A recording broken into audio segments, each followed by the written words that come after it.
I know with the ever-changing and ever-evolving world of technology today, and we sort of play in the CRM kind of space, and it's super important for us to be able to access tools, through APIs to make integrations, and so we're not like having multiple points of entry and that kind of carry on.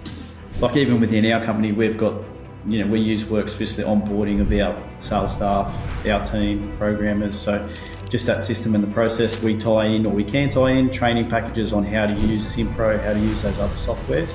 Right. So that's in there. But then when it ties across, that's, just within our system, you can assign those digital safe work method statements through to those sites, allocate your team members, and then when they sign in, it's just simple and easy. It comes up for them to review, sign off on, and that's all recorded in those sites or jobs.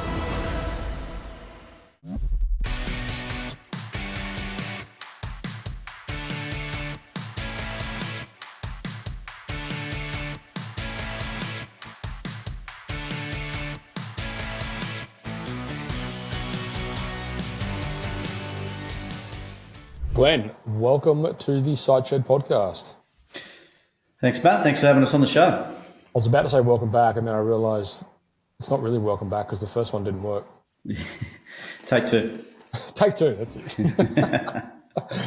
How's things, mate? Yeah, going good. Busy, always busy on our end. So but everything's going good. Progressing along. Good to hear. So you're tuning in today from Worx Safety, WORX Safety at worxsafety.com.au. And we're here today to talk a bit about WHS and some compliance-related things. So do you want to give us a bit of an overview as to who you are and what you do before we jump on in? Yep, definitely. So one of the co-founders of Worx Safety, so online safety software. My background is in the building and construction industry for the past 24 years. So I started out in the plumbing industry, running and owning and operating a plumbing company, and then moved into complete my builder's license, and then moved into running and owning a residential building company. So from our side, to know how to run and manage businesses and know how hard it is for businesses for their WHS requirements. So 10 years ago, we set out to develop a complete online digital safety software for businesses to automate and streamline their WHS requirements. So to try and solve that problem in and around the paperwork and spreadsheets in the office, and then move, towards a simple to use software. So for business owners, they need a well-structured system in place. So that's where we've come from. So when we look at our story and the lessons that we've learned as business owners and working with industry professionals, we've looked to create a well-structured framework to deliver an outcome through, turnkey product. Flamework. Yeah, bit of flamework. sounds WHS worthy. That's one of the things I remember having to create swims on, like whenever we had to do any welding or anything. It's like, where are your swims? I'm like, all right, okay. Yeah, Hotworks and Yeah, Hotworks, that's it. Yeah. So I guess we've got two different audiences that listen to the show. One would sort of be on the commercial side, where they'd be doing developments and things like that. Some of the listeners would be working for principal contractors, such as builders and those kind of things, property managers, etc. And then the other one would obviously be the residential home service sort of sector, which you got your plumbers, sparkies, and all those kind of guys. Yep. So I think probably the best play would be just to get the conversation rolling around maybe different types of compliance required for the different types of businesses, and see where it takes us. What do you think? Yeah, definitely. Yeah. So when you're back in your plumbing game, were you in the residential space, or was it more commercial plumbing? Yeah, I started off. So when I started off, I started in doing just the maintenance renovations through my apprenticeship. But then I was lucky enough to get a job with my TAFE teacher. He got us on board, and then we end up doing the high-end residential, commercial properties, and that's kind of structured us in a way of how to run a business correctly, and then move from there. We moved into generating our own company, and from there we were doing residential, commercial. Then we moved into more government sectors towards the end of it. So, yeah. So I guess there's like a lot of different types of businesses which have a lot of different layers of red tape and compliance, right? And sort of I guess once you get into government, it's a different game altogether. Yeah. So when you look at the resi, it's just the basics, getting the white card, any high risk work license and kind of details they've got to cover.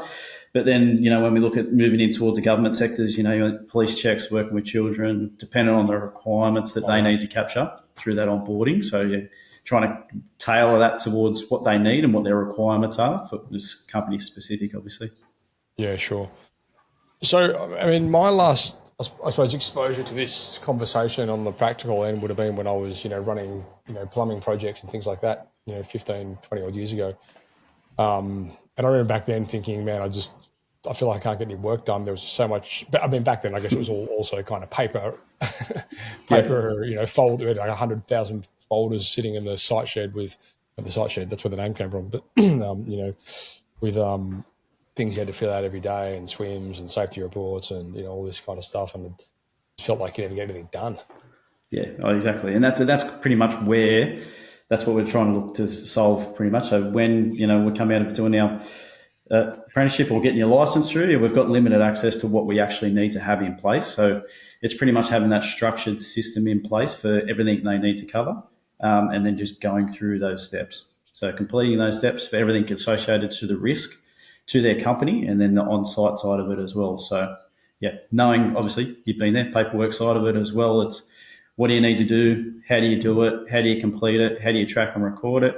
Hopefully not for clients or businesses if they've got an incident or if something happens down the track. How do you provide that evidence? Or, how do you store that data too? So evidence through like the logging, the meetings and the paperwork and whatever? Yeah, so it's, at the company level. So that's, what's the risk to your business? So your contractors that you engage, so their insurances, their workers' compensation, their workers. So having their access to those workers' information, and then obviously site specific. So for those workers, the site specific inductions they're completing, swims associated, what documentation that you've held and kept for those sites as well. But then tying in that quality side of it as well. So the types of places that you could potentially get audited in the instance of something going wrong would be like ASIC or Worx Safety. Like who's going to audit you in these instances? Is it the insurance companies directly? Like who comes after you in the instance of something going wrong? Yeah, so in the event that something goes wrong, the Worx Safety is going to be the one that's going to come down and prosecute you, but then obviously the insurance companies as well. So if you have an incident on site, so let's say it's a subcontractor related incident, you've got their details and information, that could tie down into that workers' comp policy for that subcontractor. But, years down the track, it could be 2 years down the track, they'll come back to you. If you're a builder or you're a principal contractor, they'll come back to you for those details in relation to that site, what happened on site, all the events that led up to that and what, providing those details, and obviously the insurance side of it as well. So if you don't have your public liability in place for your contractors and details, if something happens on site, it can come back to that, principal contractor on their insurance policies. So it's obviously going to cost them more money. In your experience, is it pretty common to see that the majority of, is it pretty common to see businesses that are just unsure of what their responsibilities are in terms of compliance? Absolutely. Yeah. So for business owners, just what they need to cover, like, some systems or paper-based systems, they think they might be covered, but capturing all the areas of what they need to do. So, it's from the top down. So the business, like we said before, if it's contractors, if it's inductions, if it's training, but then their asset side of it as well, so their vehicles, how they maintain their vehicles, their pre-starts, their regos, in the event that there was an incident with, a car accident, providing that details around the servicing, pre-starts and everything associated to their assets, and obviously machinery as well. Yeah, sure.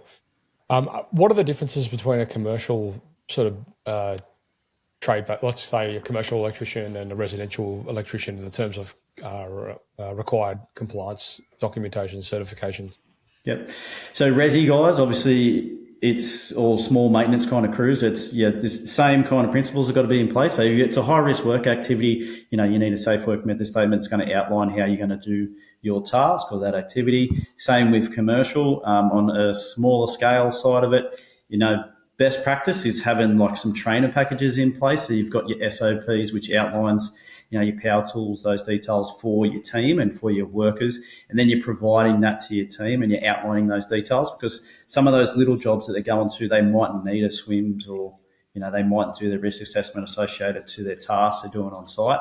But having that set in place where they're going through that training specific to the company, and then outlining those details. But then when you look at the commercial side of it, they've got to have all their SWIMS outlined. They've got to have all their assets with their pre-starts. Most of the time, they're going to provide it to the principal contractor. And then, if it's ITPs, those details as well, specific to that commercial side of it, that they need to have in place and obviously provide to the builder or principal contractor. Mm-hmm. Yeah, cool. Yeah. And so is that kind of where the lines get, I suppose, crossed over with, like from a compliance certification point of view? Okay, we need safe work method statements for this thing, but then the SOPs are kind of, well, this is me showing proof of me training my team on how to do, these actions. Yeah. And that's where it can get confused, like you don't need a SWIMS for power tools. You might have an SOP for the team and how they need to safely operate those power tools. But that obviously just ties into one of the steps within the safe work method statement. So, right. Yeah, the training associated that you need, obviously we say that, the systems and the processes for your company, outline them, and then that's, outlined for the workers and the team so they can review it. But your SWIMS are applicable to your high-risk work activity that you're going to complete. Okay, sure.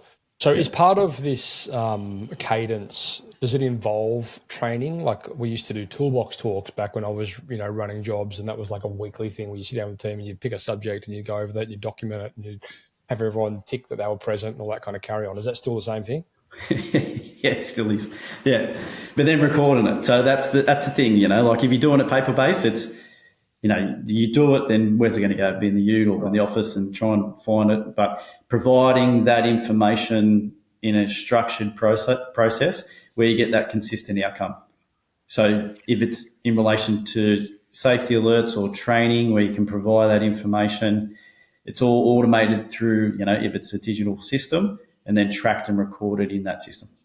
And would you then essentially be giving access to whoever needs it for those, for that ledger? So, if a builder's like, well, can you show us all of the SWIMS and all the training and whatever that you guys have put in place? Is that where you could provide that access, or is that like a download sort of scenario?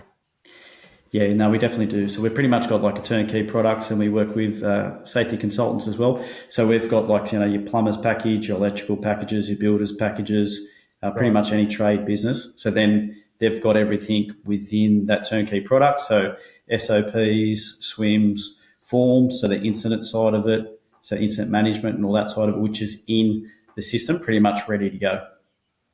But then obviously they've got access to it where they can change and amend it if it's whatever needs to be applicable to that client or to that business owner for the tasks that they're completing. I know back in the day we came across a couple of scenarios where builders would have their own specific processes and they weren't really very interested in you having your own. Do you ever come across that? Yeah, I think that's turning a fair bit now. I think the more of the responsibilities going back onto that contractor. They're carrying out that high risk work, so they need to be responsible for how they're going to complete their work and their tasks. Where the builders should be taking a backward step and just making sure that they've got the controls in place and the systems in place for their high risk work activity. Obviously, to legislation, they should be obtaining a copy of that SWIMS or their details and holding it in and against those sites for reference for future dates. But yeah, it's definitely more so back onto that contractor. Ultimately, it's up to the contractor to have it in place. I know with like, the ever-changing and ever-evolving world of technology today, and we sort of play in the CRM kind of space, and it's super important for us to be able to access tools, through APIs to make integrations, and so we're not like having multiple points of entry and that kind of carry on. Is that something that you see evolving in the WHS space also? Yes, it definitely will be. So the integration between job management softwares and like the safety softwares like ours, that's where it just links up between the two. So if it's creating a site or a job within one platform, it ties across, it populates within the other one, swims, forms, pre-starts, those details, so they sync up across. So Yeah, sure. bringing those two together. Yeah, and so what are some of those? I guess are some of those job management platforms you mentioned, like the known ones with APIs, your Simpros and your Service Mates and those kind of programs? Yep. Yeah, Yeah. cool. So like with the integration with Simpro, so obviously the integration with Simpro syncs up those suppliers, contractors, workers in the system. You know, as soon as they create a job within Simpro, it populates within Worx. As soon as they complete a form or a swims, that ties back into that job. So yeah, just trying to simplify that process between platforms. Well, no, it's super important because it's like if it's not there in the one place, it just doesn't typically get done. And can you build policies around, I suppose, those the jobs being done where okay, you can't start this project until there is a swims completed? Like, is it kind of that level of integration? Yeah, there is, and that's like even within our company, we've got we use Works for the onboarding of our sales staff, our team, programmers. So just that system and the process we tie in, or we can tie in training packages on how to use Simpro, how to use those other softwares. Right. So that's in there. But then when it ties across, just within our system, you can assign those digital safe work method statements through to those sites, allocate your team members, and then when they sign in, it's just simple and easy. It comes up for them to review, sign off on, and that's all recorded in and against those sites or jobs. So you mentioned before that you like the I won't say the total responsibility, but there's a lot more obligation being passed back to the contractor as opposed to, years back it was sort of all the builders requesting all this stuff.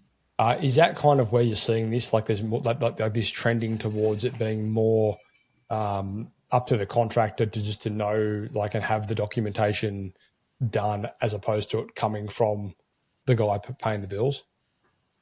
Yeah, well, they definitely for work or tenders or those details that they're going for. If it's a commercial side of it for, electrical company, plumbing company, whatever, they will want to know that you've got, or it could even be within the tender process that you have a system in place. Right. And obviously, when you get to the job, you've got to provide all that information, or you should be prior to that work starting. Where is I'm curious this WHS space evolving in the space of these new technologies coming into the workplace, like wearables and all these different cool techs. Even I mean, I don't know how relevant the AI conversation would be at the level of the guys out on site, but like what is it looking like in the future? Yeah, it's just simplifying those processes. Like obviously with AI and those details, security side of it, but those details are going to simplify it even more. So obviously with the digital systems now, if you haven't got those digital systems in place, you're going to be missing out with those companies. So to grow and go forward, you definitely need those systems in place to help within the workplace and obviously for the business and the business owners as well. But yeah, all those devices is only going to aid in time saving for the businesses. I know years ago I went to a trade show and there was a guy that had a prototype product where essentially, and it was prototype because it was completely like I think it cost them like 60 grand development fees to develop this one demo kind of thing. But it basically you pull a pair of like Google glasses on, and they had developed it so that you could see the stack work, the plumbing stack work on the ceiling of the building. And I was like, that's amazing. And then I was watching people that were wearing them, and everyone's just like walking in, tripping over shit, walking into walls. And I was like, oh man, this is a nightmare. Like, Yeah, and then I was just thinking, like people, driving with them on, just running into the back of parked cars and just walking into telegraph poles and just things like that. Like yeah. I mean, that's definitely coming. Like we can do that now, like virtual reality training, like on appliances and those types of details where you can 3D scan it. You can itemize the hazardous areas and kind of provide that training in and around like those assets in certain areas, or commercial properties and those kind of details. So yeah, things like that, will definitely improve, especially from the training perspective as well. I mean, I imagine though, like with something like safe work method statements, safety audits, and all those kind of things, the power of those things lie in the fact that people are manually completing them, so they understand this is a potential hazard, Yep. and these are the measures we need to take to mitigate any possible, dilemmas. And then all of a sudden you throw AI into the mix and there's a bot creating your swims for you and no one knows what the heck's going on nor cares. So like where do you think that's heading in terms of like accountability? Yeah. Well, you're still got to be accountable. So that principal contractor's still got to be accountable for reviewing and having those details in place. And that's obviously, it's different between each company. So what one company does compared to another company is obviously different of what their works and their processes are. So that ties into the risk matrix associated to their company at a company level as well. But yeah, you can pull the details across, but like you said, they're still got to understand that process. So at the end of the day, you're just trying to step out the process of how to complete their works and how to complete their work safely. Most of the time it's in a template where they're following those steps, but being able to engage, change and amend that live on site specific to their task and the hazard on site. So you can pull across the details, but still they've got to understand it and be able to change and amend it where they need to. You mentioned before that there's, I was going to ask, what the best place to get started, but you mentioned before, there's like plumbers packs and there's builders packs and all this kind of thing. What are some examples of some of the compliance documentation, certifications, whatever you want to call it, that comes as part of, say, a residential plumbing pack? And then same question for like a commercial build. I mean, is that like a list, like a Rolodex? Is it huge, or is it like just a handful of things you've got to have done? It can be huge. So on a base level, you're just covering your requirements that you need to meet and you got to hit. Like you got to hit the points around your contractors, your workers, your inductions, your training, and then the on-site side of it. But then when we go to a higher level, if it's a client, they want to get their ISO accreditation, which, most of the time for us, it's a good thing because they've got all their systems in place. So, plumbing company, electrical at a lower level, it's just details they need, but then you can go all the way up to a higher level. And that's just more training, more policies, more registers and details that all ties in that system. Yeah. So, but yeah, at a simple point, it's covering what you need to cover for your workers, capturing their details, the induction that you need to provide to those workers, outlining, their task and how they work safely. Obviously, the training, and that training side ties into it with, their SOPs, operations, anything associated to the job management side of it as well, swims, forms, sites, and like the asset side of it as well. So I know there's like we work with quite a few commercial industrial clients, and they have like pre-induction training, so they've gone through and done like a CM3, certification and like all those kind of things. Yep. Are they the sort of things that would live in the software? So if ever called on, they're available.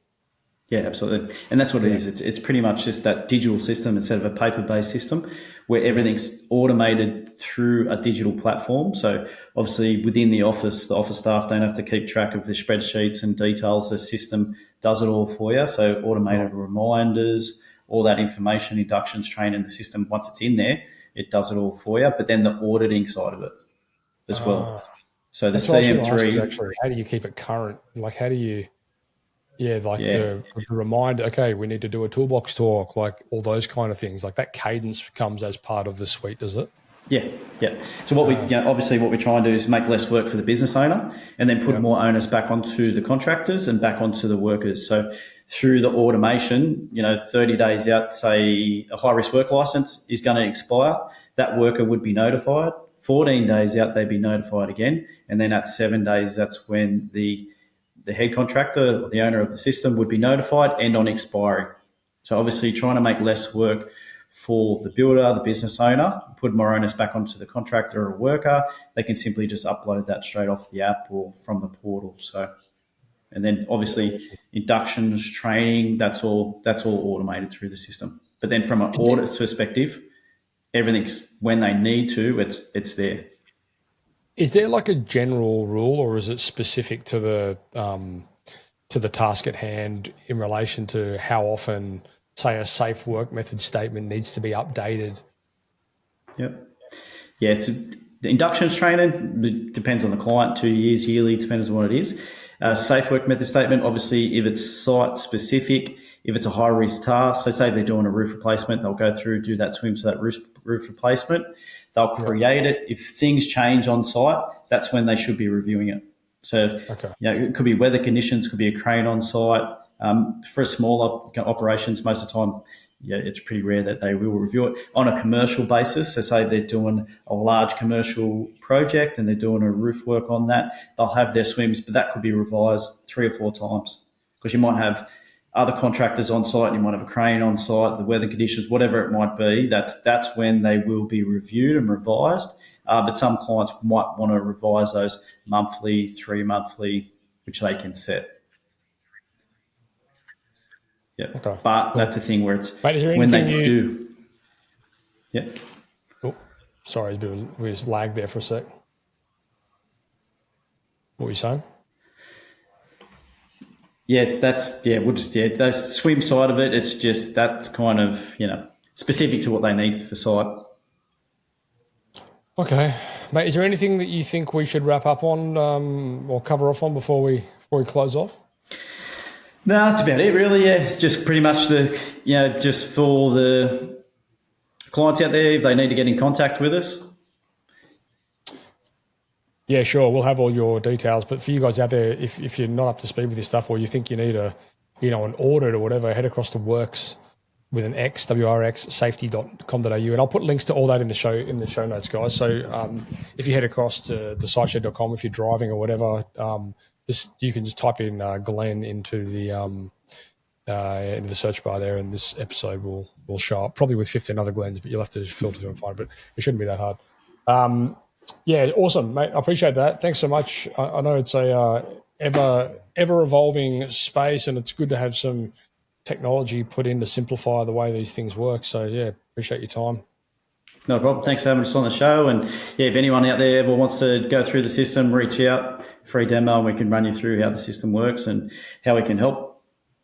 Is there like an audit that someone can take if they're considering how compliant they are, or is it just like just do the demo, take them through it? Pretty much, take them through the demo and outline kind of what their requirements are and what they need to have in place. And obviously, if they haven't got it in place, where we can just set that up directly for them. Yeah, beautiful. All right, mate, I appreciate that. If you guys have got any questions, let us know. Otherwise, that is a wrap. New Zealand-based home renovation company, 6,593% ROAS. Sydney-based solar company, 2,700% ROAS. Hunter region-based bathroom renovation company, 5,616% ROAS. Melbourne-based building company, 13,182% return on ad spend. Adelaide-based solar company, 2,881% return on ad spend. Guys, the list goes on and on. If you're a trade-based business and you work with projects like roofing, solar, bathroom renovations, kitchen renovations, anything like that, head across to tradie.wiki/pod for podcast. Tradie.wiki/pod for podcast. Book in a conversation. It is game changing.